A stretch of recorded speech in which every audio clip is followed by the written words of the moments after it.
Welcome back, you guys. So I wanted to go over what exactly this video is going to be today. Gonna try to make this as short and sweet as possible. This is going to be just the video going over the MRI that I got done, the EEG, everything in between, just talking about what happened to see if anybody can kind of get some information on it for themselves as well. I'd love to be of help, but this is kind of just my journey of what I've needed to get done. I know it's been a long time since I've last filmed. It's going to be a long time since I've actually filmed this video that I'm going to be dropping today. So bear with me. A lot has already happened since then. I've already gotten the test results, so I just want to make sure I get these videos out to you guys, and I hope you enjoy it. Let me know if there's any other questions you guys have for me on this. I'm gonna try to do my best to answer everything. I know it's kind of a lot of nitty-gritty, like back and forth kind of spotty information, but I'll make sure I cover it at some point for you guys, okay? I hope you enjoy this video.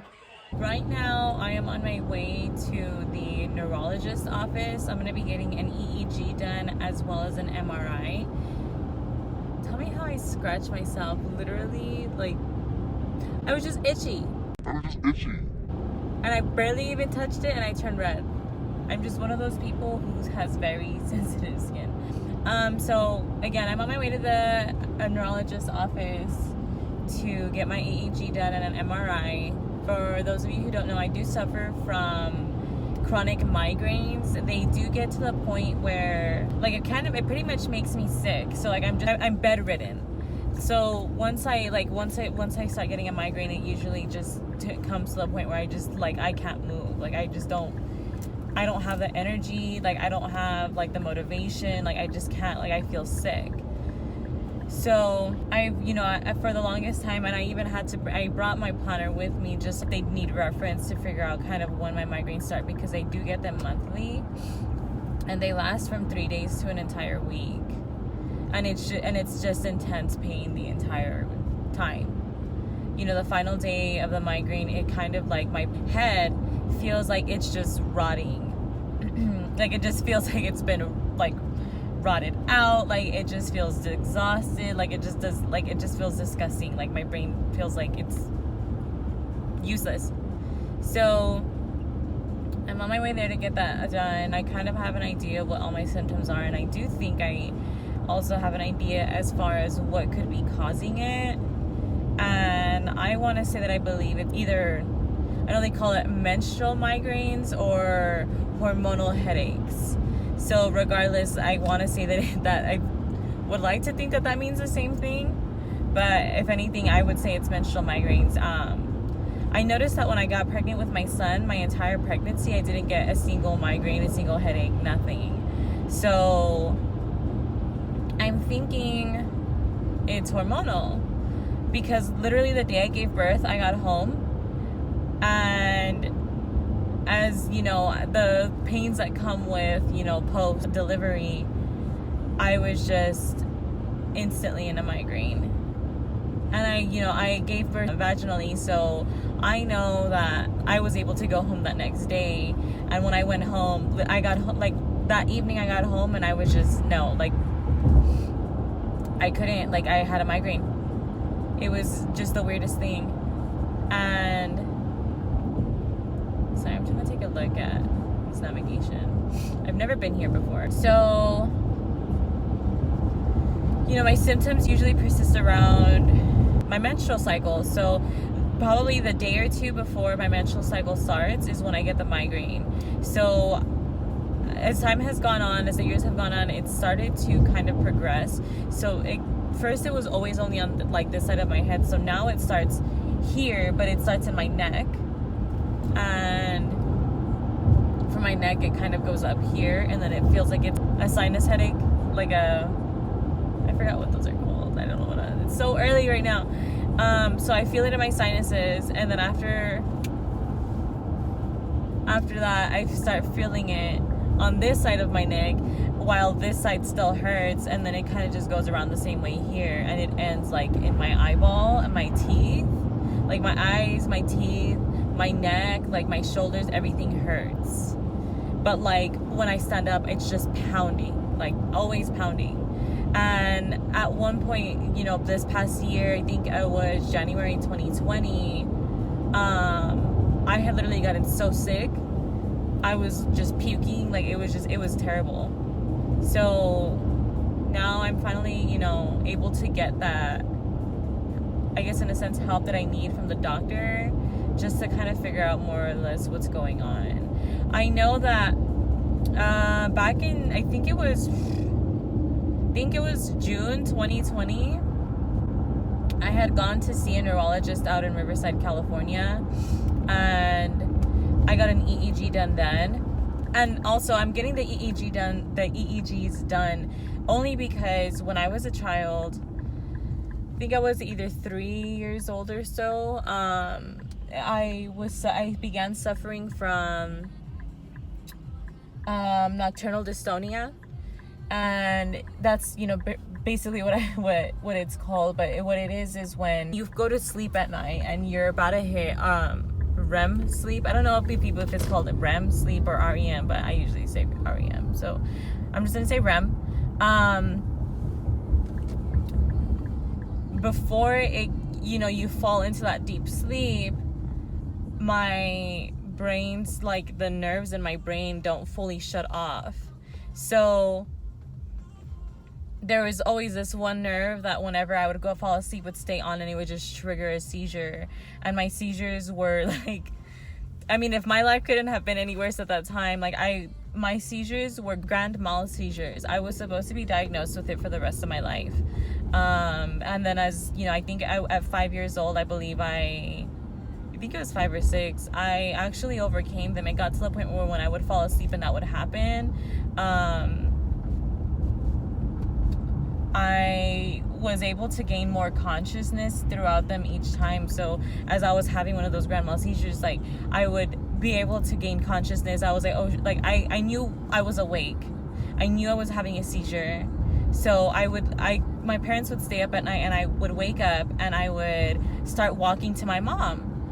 And I walked to my mom at one point, and she was like, "Are you having a seizure?" And I just nodded my head, and she knew that I couldn't talk or say anything. So she just, you know, did what we always do. You know, we count to 10 until the seizure ends, and then she would just help me throughout it, because afterwards my face would hurt, my tongue would hurt, like, my body just hurt. I think the worst part about the seizures was that it just hurt your body so badly during the seizure, and you knew it hurt, and you just couldn't do anything about it. So I'm checking up on those with the neurologist as well, which is why I'm getting the EEGs done, just to make sure that it has nothing, whatever's going on with my brain has nothing to do with the seizures that I was experiencing as a child. I was taking medication when I was a kid to kind of help with the seizures as well.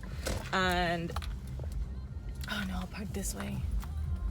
So I was able to get off of that, and, you know, since COVID happened, I had to get pretty much like an over the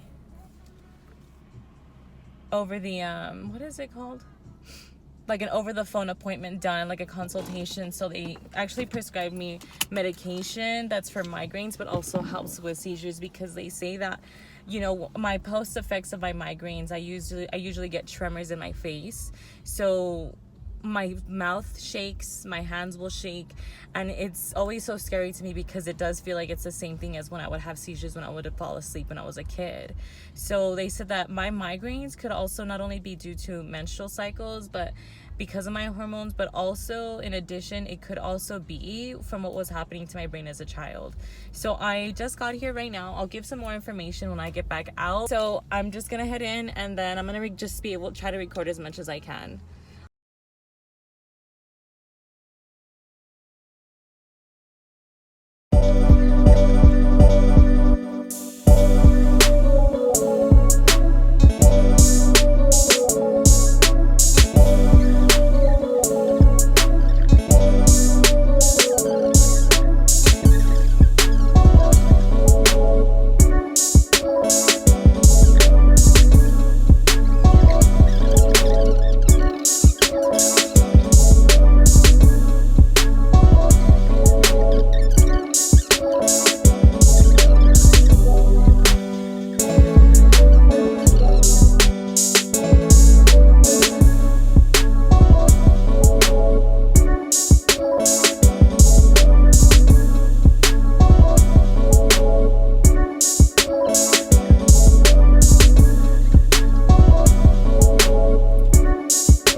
Correct. And the last time you got tested for COVID was in October? Yes. I don't remember the exact date. That's okay. As long as it was a long time from now. Yes. Alright. I have a patient on the table, but I'll be right back. Okay. In the meantime, just lock up your things in the locker. Okay, perfect. It's time.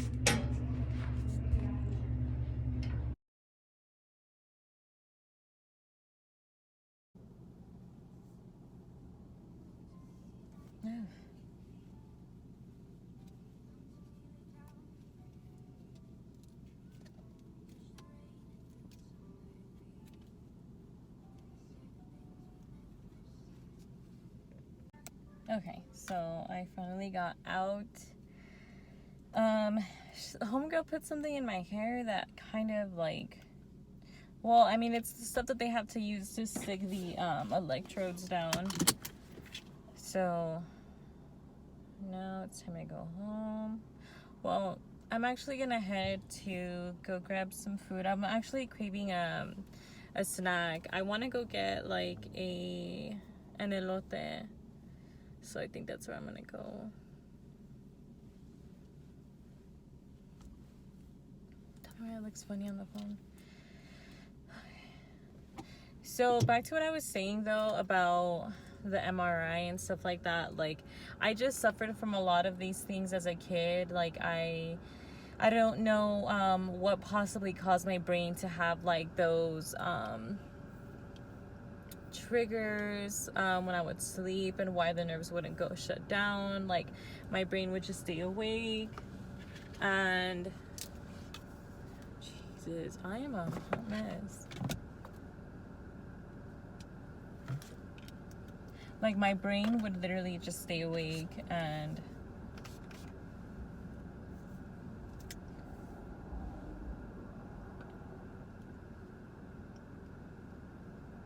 I don't know, it's staying like that. So I don't know. So I was just kind of getting that EEG done for that. The MRI was for my migraines, and I just there I go with the ums again.